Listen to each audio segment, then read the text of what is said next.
الحمدللہ کہیے اور یاد رکھیے آپ کی زندگی ہزاروں لوگوں سے بہتر ہے۔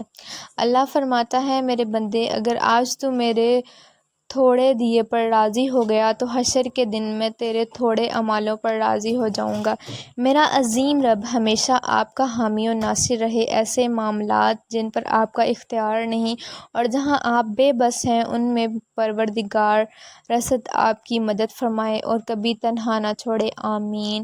اور جو تمہیں کوئی بھلائی پہنچے تو وہ اللہ ہی کی طرف سے ہے اور جو تمہیں کوئی برائی پہنچے وہ تمہارے اعمال کی وجہ سے ہے۔ قیامت تک رہے سجدے میں سر میرا اے اللہ کہ یہ زندگی تیری نعمتوں کا شکر کرنے کے لیے کافی نہیں ہے۔ میرے اللہ میرے دل کو اتنا پاکیزہ کر دے تیری آرزو کے سوا دل میں کوئی تمنا نہ رہے، تیری مانوں تجھے چاہوں تیری آرزو کروں، اس کے سوا زندگی میں کوئی خواہش نہ۔ بے حد محبت کے بدلے بے حد نفرت دیتے ہیں یہاں کے لوگ، چل رب کے دروازے پہ چلتے ہیں وہاں ایک آنسو کے بدلے خود خدا ملتا ہے۔ اے گناہ کرنے والے گناہ کرتے ہو اور پھر ہنستے ہو، تمہارا یہ ہنسنا اس گناہ سے بڑا گناہ ہے۔ زندگی کی ہر مشکل اللہ کی طاقت کا ثبوت ہے، کبھی تمہاری مدد کرنے کے لیے، کبھی ہمیں درست کرنے کے لیے اور کبھی ہمیں یہ یاد دلانے کے لیے کہ ہم خاک ہیں۔ عبادتیں جھکنے سے مشرت نہیں، نیتوں کی پابند ہوتی ہیں، نیتوں میں کھوٹ ہو تو برسوں کی ریاضیت بیکار ہے۔ خاموشی ایک ایسی عبادت ہے، فرشتے اسے لکھ نہیں سکتے، شیطان اسے بگاڑ نہیں سکتا اور رب کے سوا کوئی اسے جان نہیں سکتا۔ پیسہ آ جانا یا مشہور ہو جانا کامیابی نہیں ہوتی، 5 وقت کی نماز پڑھنا اور اپنے رب کے قریب ہو جانا کامیابی ہوتی ہے۔ کبھی تم دوسروں کے لیے دل سے دعا مانگ کر تو دیکھو، تمہیں اپنے لیے دعا مانگنے کی ضرورت ہی نہیں پڑے گی۔ کسی کے گھر جاؤ تو اپنی آنکھوں پر قابو رکھو اور جب اس کے گھر سے نکلو تو اپنی زبان میں قابو رکھو تاکہ وہاں کی عزت اور راز دونوں محفوظ رہیں۔ امید صرف اللہ سے لگاؤ، یہ انسان کچھ نہیں دے سکتے۔ قرآن کی تلاوت کیا کرو، بے شک قرآن اپنے پڑھنے والوں کی سفارش کرے گا۔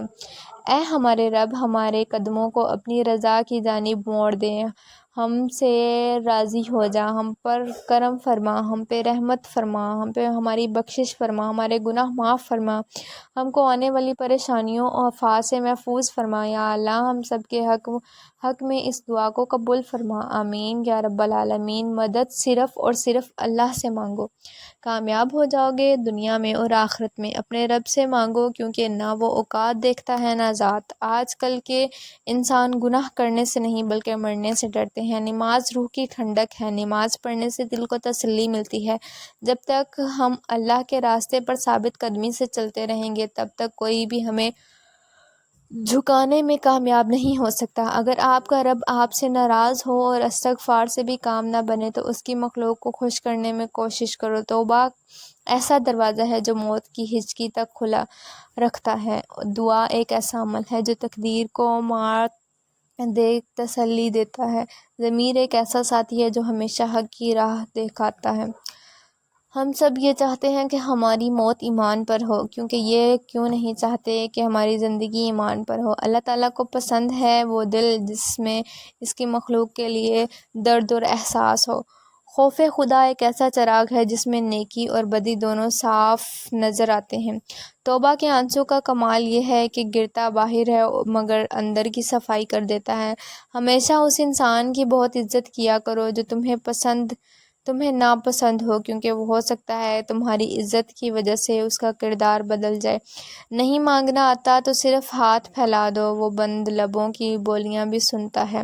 جو شخص اللہ کا نافرمان ہو اس سے کبھی خیر کی امید نہیں رکھنی چاہیے۔ اپنی پریشانیوں کو نمازوں میں بدلو اور مسائل کو نعمت میں بدل دو۔ ہر رکاوٹ میں کوئی نہ کوئی بہتری چھپی ہوتی ہے، یہ بات اللہ ہی بہتر جانتا ہے۔ اللہ کو پا کر کبھی کسی نے کچھ نہیں کھویا اور اللہ کو کھو کر کبھی کسی نے کچھ نہیں پایا۔ نماز کو محبت سمجھ کے ادا کیا کرو تو اللہ پاک اگلی نماز کے لیے خود کھڑا کر دے گا۔ لوگوں کی سازشیں آپ کو کچھ نہیں بگاڑ سکتی، قرآن نے بتایا تمہارا رب بہترین چال چلنے والا ہے۔ آئیے ہم سب اپنے گناہوں کی معافی کے لیے اپنے رب کی طرف رجوع کریں، بے شک وہ بڑا مہربان ہے۔ انسان نقل کا محتاج عقل، ادب کا ادب، علم کا علم محتاج ہے، اللہ تعالیٰ کے فضل کا فضل طلب کرو اللہ تعالیٰ سے۔ اور پھر وقت آخر ثابت کر ہی دیتا ہے کہ اللہ کے فیصلے ہمیشہ ہماری خواہشوں سے بہتر ہوتے ہیں۔ لوگوں کے دلوں میں اپنا مقام اس طرح سے بنا لو، مر جاؤ تو تمہارے لیے دعا کریں، اگر زندہ ہو تو تمہیں ملنے کی جستجو کریں۔